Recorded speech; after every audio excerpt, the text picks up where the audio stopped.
Gold hub తాకట్టులో ఉన్న బంగారాన్ని విడిపించి కొనబడును. అదే రోజు ఆన్లైన్ ధరకు కొని డబ్బులు ఇవ్వబడును. నమస్తే, వెల్కమ్ టు మనం టీవీ. నేను మీ ప్రియాంకారం.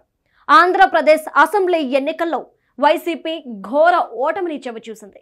అధినేత జగన్ కు ఘోర పరాభవం మిగిలింది. ఎన్నికల కౌంటింగ్ ప్రారంభం నుంచే ఆ పార్టీ ఓటమికి బీజం పడింది.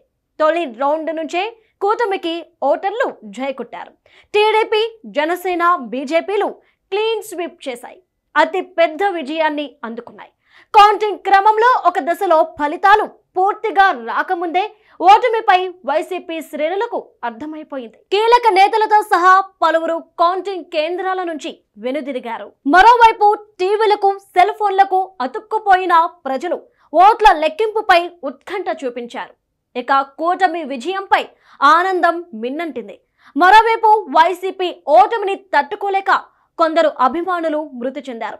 కృష్ణా జిల్లా గుడివాడ సైదేపూడికి చెందిన పిట్ట అనిల్, కొడాలి నాని వీరాభిమాని ఇక జగన్ ప్రభుత్వం అధికారం కోల్పోవడంతో కలత చెందారు. ఫ్యాన్ కు ఉరేసుకొని చనిపోయాడు.